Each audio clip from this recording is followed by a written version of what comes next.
Funding for The Rotor Workshop is provided in part by Hitachi Power Tools, manufacturers of a full range of construction and woodworking power tools.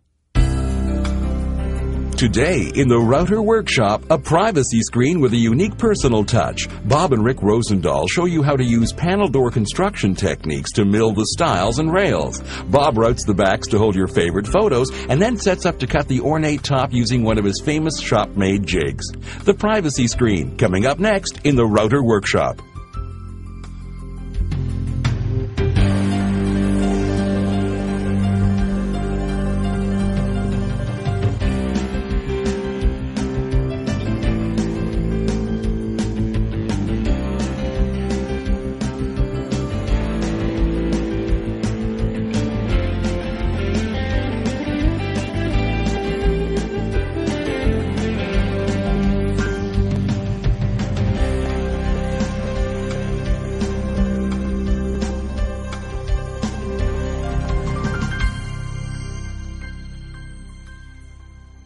Welcome to the Rotor Workshop, and what are we doing here today, Dad? Well, we got a picture screen or a privacy screen. We got some neat pictures inside of here to put it. But, Rick, we got to make the frames up. Right, that's my job. I'm going to do the cope and the bead. I'll round the tops off, rabbit the backs out. Hey, this is going to be quick. I'm already set up next door. You're going to move this out of the way, and I'm going to go get started. You betcha. All right. Well, let's get started here. Our first operation is, let's take a look at the router bit I'm going to use. We're going to use a cope and bead method, and this is basically the same as making a raised panel door, but we're just going to use the screen, and we're not going to use the panel part of it. We're just going to use the cope and the bead. The first cutter I'm going to set up is right underneath here, and that's the cope cutter. So let's just put this in place here, get our safety equipment on, and then what we're going to do is set the router up. I'll bring the router out, put it in place, put the bit in. And this one here is a little different. They're a little different than some are, but it's got a cope and bead on one, so I don't have to change the cutter after I get it set up. All I have to do is change the height of the bit. The first height, that, as I was saying, is the cope height, and I'm just going to roughly set it in place until I get the fence in place. The next thing, there's only two things in a router bit. That's the height of the bit and the distance away from the cutter. And we're going to go ahead here and pick out a fence. Pins are already in place on this one here, so this lines us right up. All we need to do is put it in position. Anytime we're doing that, we'll make sure we get our clamps down, tighten that down in place. And I'm going to raise the cutter up now to match the thickness of the material I'm looking for. And we're going to set the cope up so I have a little bit of a space on the bottom. So let's raise the cutter up, and we're just about where we want it to be, right there. All right, now what I want to do is cope, and the cope cut is the cut that's going across the end grain of the pieces. Well, I really don't want to freehand that, so let's get ourselves a push block that's going to allow us to do that. Once you get the height set up, you can always use or make a scrap piece so that the next time you do it, you've already automatically got it here. This one here has already been cut, and it fits pretty good. The first thing I want to do here is bring all the pieces that need the cope cuts over. So we're going to take these are the pieces here. These are the uprights, or the pieces that are in between the screen. And then the stiles down the side are going to be the side pieces. And that's going to have the bead on it. And the last piece we need to do is use the brace for the legs. And I'm going to cope down the two sides of that piece. Well, let's get started here. We're going to start with the easy pieces first, and that'll be the copes on the end pieces. We'll start with the top piece. And that's this piece here. We're going to be molding the shape on the top. So we'll lay that in place, toggle clamp down in position.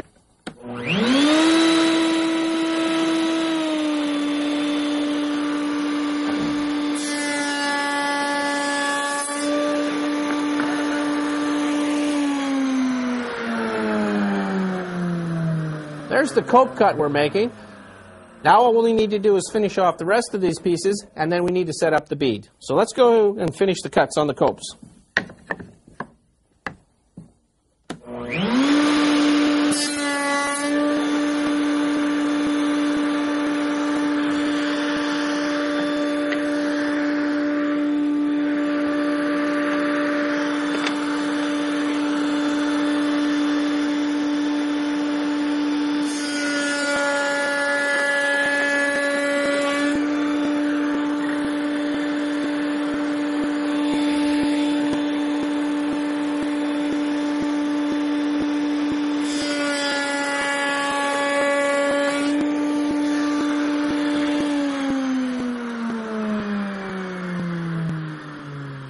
used this before, you're probably wondering why I was going down on the length of the piece.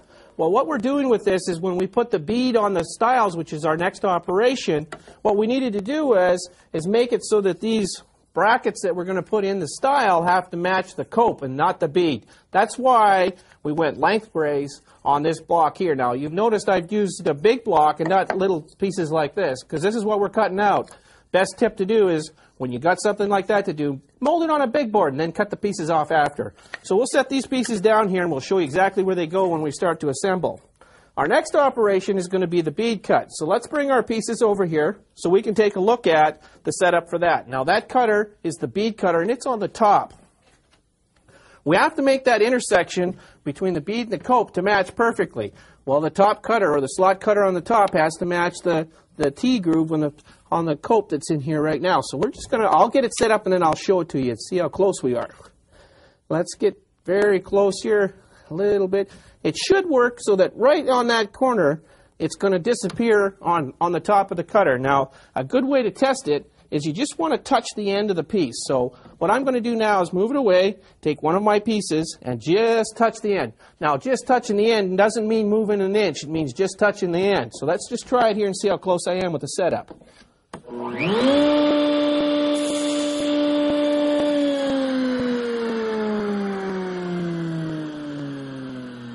Now, if you look at it the way it is set up here, we have the cutter, and I think the cutter's just a little bit low because we have material on the top. If there was material on the bottom, what would we have? We'd have the rudder bit just a little bit high, and if there's no material on either side, it's right on the money. So let's just move that bit up just a little bit more. So unplug it, and I'm just going to raise it just a tad or hair. One other tip, it's easier to come back down on your cut. Use gravity to help you get it set up. And let's just check to make sure one more time to see if we've got it right. I noticed one thing when I'm doing things like this. If it's not right, cutting more boards doesn't make it any better. So let's just make sure we got it.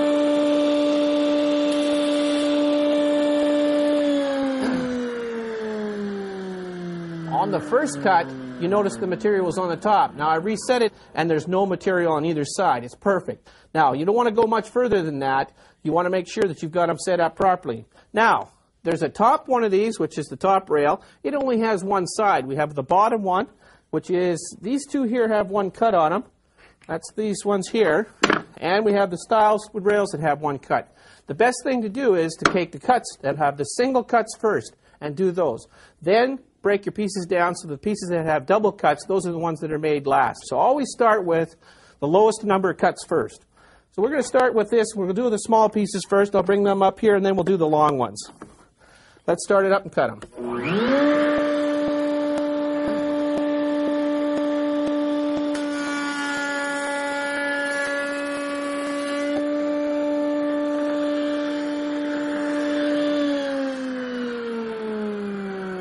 There's the full bead.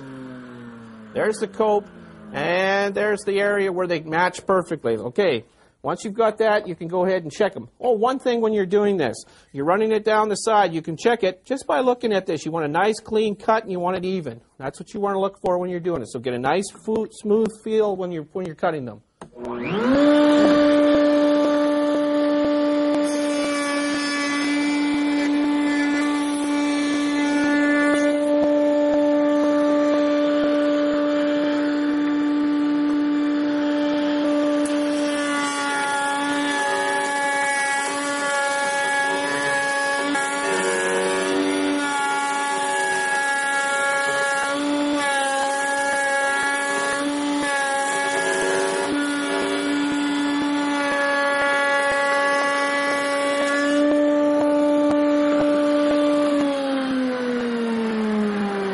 Checking them over, just run your hand down on the top here. Try not to get to the edge. Just you want to feel it to make sure that you have a nice smooth cut because it's still set up. You don't want to take those tests after you've taken the parts down. The last ones we have to cut are the double cuts. We'll bring those up now, and all we need to do is mold down both sides because that's the pieces that are in between. So let's do that now.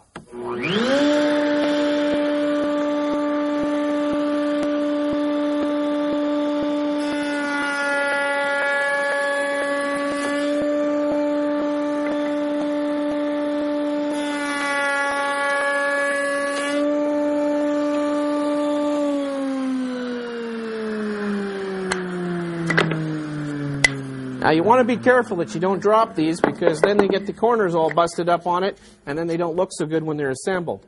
We're going to set these aside here, and let's take down this operation, and let's just try to dry fit these together and see what they look like. So we'll undo the clamps, lower the tools.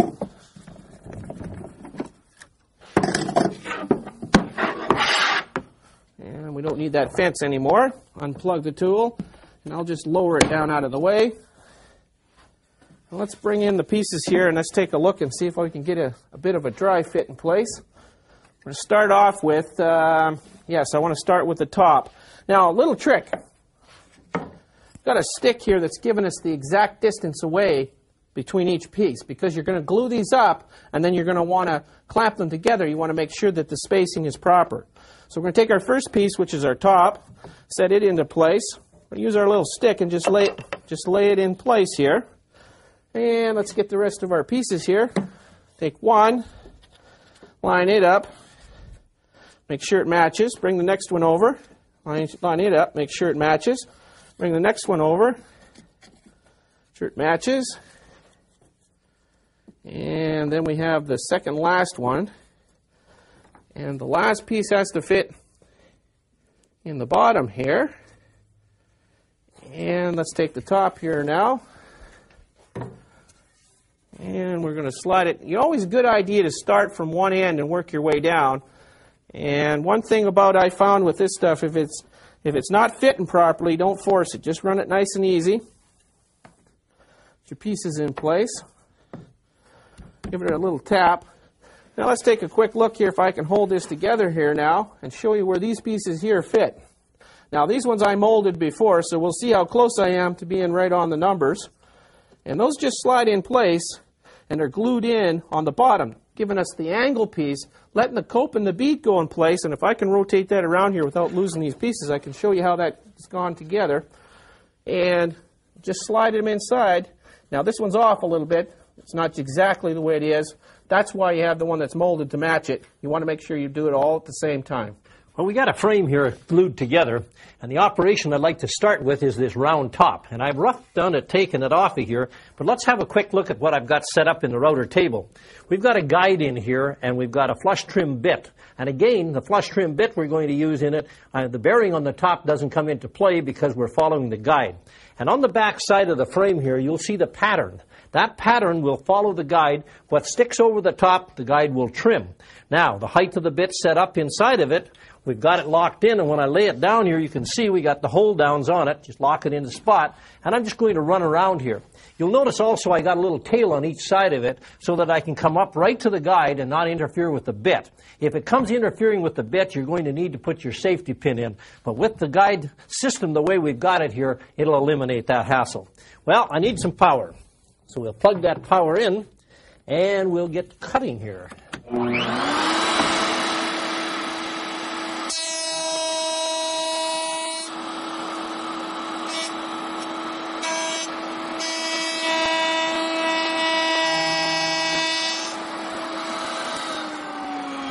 You'll notice that I didn't get much of a cut on it because I didn't extend enough past the pattern. So all we have to do here is just take and tap that back down. So we'll tap the pattern down on either side in here. We'll just slip that clamp a little bit. That'll let us cut a little more. Sometimes if you take too much, you're in more trouble than not enough.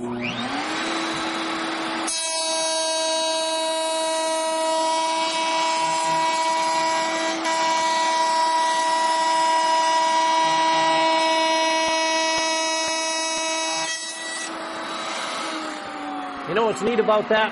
Every one you cut is going to be exactly the same off your pattern. Spend some time when you make your pattern, make it smooth.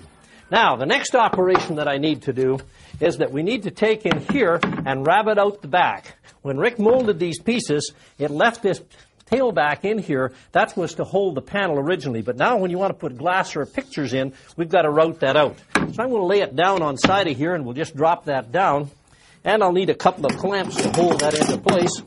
So we'll pop one on either side here. And we'll use a plunge-type router here. Need one more clamp. And we'll put it about in here. Now, let me show you what I've got. The bit that I've got in here is a rabbeting bit. That is, it's got 2 cutters on it and a bearing.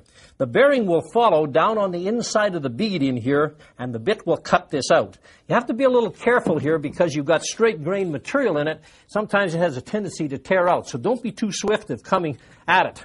Now, you've got to have it down far enough so that the bearing has something to follow in it. Let's see what we got in here. I'm going to change plug-ins in here and get that in, and the switch is in the off position. And let's see here. We're all set to go. See if I'm all clear. Lock it down. Start it.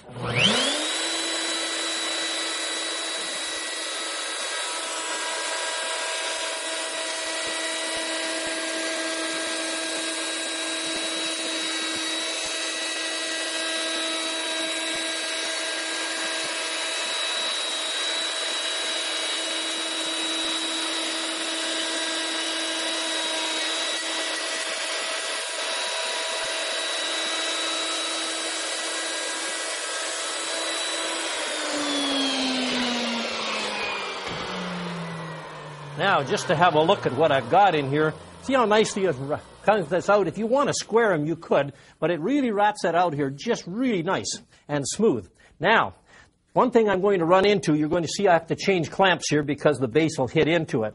The other thing that you want to watch, and you'll see me when I'm doing this, router has a tendency to tip off in it. If that bothers you to hold in it, just put another 3/4 inch block of wood inside here, a small block. You can double stick tape it down, in fact, if you run on it, if you wish. I'm just going to continue until we got 5 of these to do, so let's cut them.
I'm going to just change the location of these clamps in here, and we'll tighten that one down.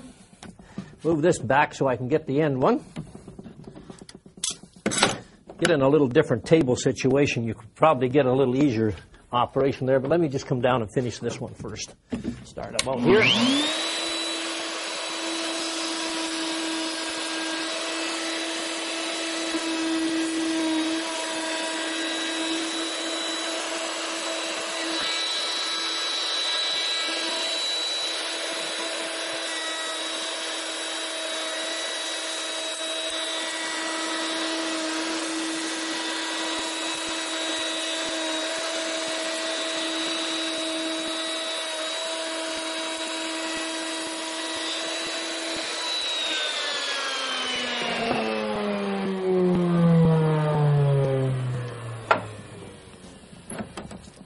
Well, outside of making a mess, we got that part done. Now, we've got some edges in here that need to be rounded, and they need to be rounded on all sides because these things flip in it. So let me change cutters, and the cutter that I'm going to put in this time will be a round over bit. So we'll set that up, and it's unplugged, and we'll change cutters. Set these wrenches in here and squeeze them together, pull that apart, and I also got to take that guide out of there, so we'll get it out. We don't need a guide now with a round over bit. We'll run to the bearing on it because we have a round top also. Now, how about the depth of the bit? Let me just turn that aside here so you can have a look. There's the cutter. Now, the bit of itself has got 1/4 round in it, and it is a 1/4 inch radius on it, and we have the bearing on it. Now, I will just put that up here so we get the full profile of the cutter. I'm looking right down the base plate here so you can really have a good look at it. Lock it, then you can drop it inside, And we're ready to go here. We need some power. Got that plugged in. Remember, we got all the edges to do. So we're going to start and go down the sides and just rotate around. Always do up there, down the side, and come back down again. Okay? We're set to go in here.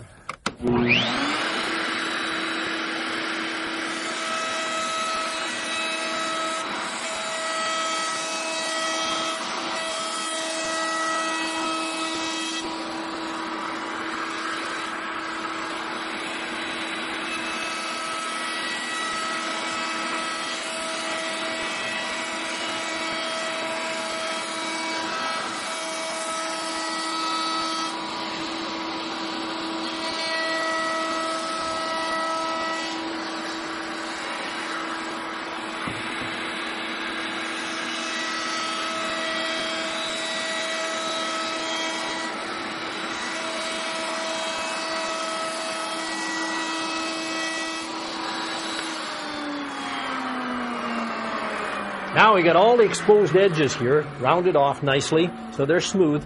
One thing you'll see how I changed hands, and I had to change locations to hold it. When you do that, make sure you move away from the router bit.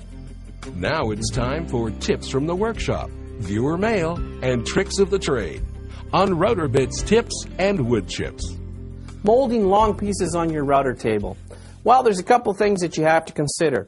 First off, let's consider our body position and where it's at. We're looking at how to handle the weight of the piece that you're cutting. If you want to look at it, the way I like to do it is make sure that I keep my hand position underneath. Now, I've seen a lot of people work with it where you're holding it in position here, where you're on top of it. What you have a tendency to do then is tip it up. And where that happens is closer to the end.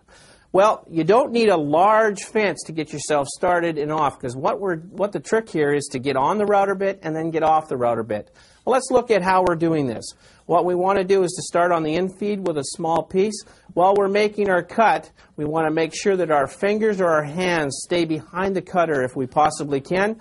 We want to make our move. If you have a little problem with changing or moving your pieces, all you need to do is move off the cutter a little bit, pull it back on, make your position cut, move it back on, and as you're moving down to the end, you want to get close to the edge where you want to make your final cut. You want to make sure that your finger in the last stop, make sure that it gives you enough room to apply your fence or your push stick in position properly. If you move too close to the edge, then what you have to do is move your both hands off to position the push stick. So you want to make sure that you've left enough room to position the push stick properly. Then let's move this hand in behind and hold on to the push stick to make the final cut through the piece.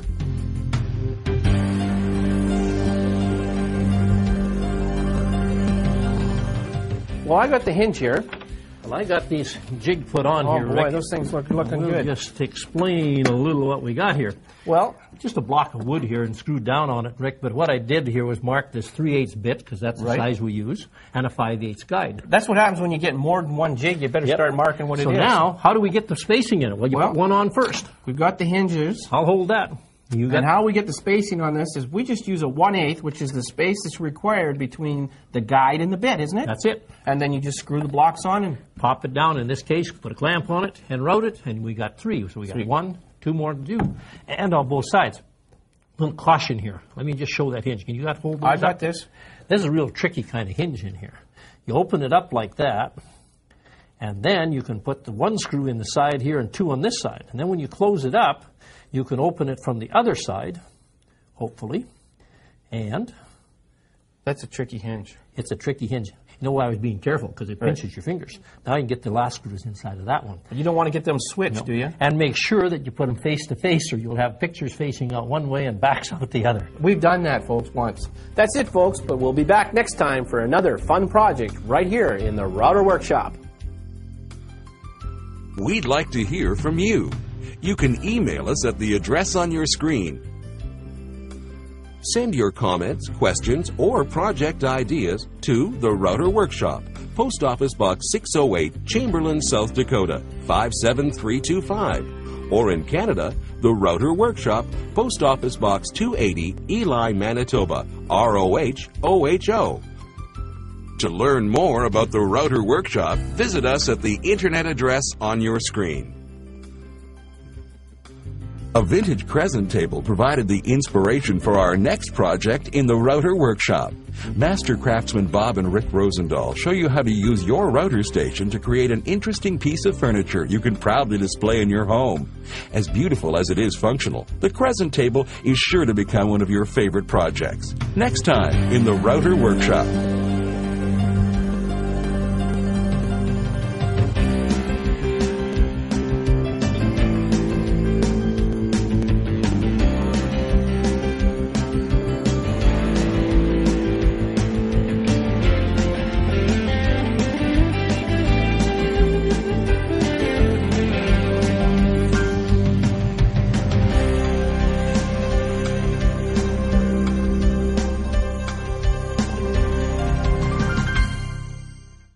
Funding for The Router Workshop is provided in part by Hitachi Power Tools, manufacturers of a full range of construction and woodworking power tools. You can now order router bits, tips, and wood chips, a 45-minute video featuring Bob and Rick Rosendahl's personally selected shop tips and router techniques. To order your copy of this home video for $19.95 plus $4.95 shipping and handling, have your credit card ready and call 1-800-803-1449.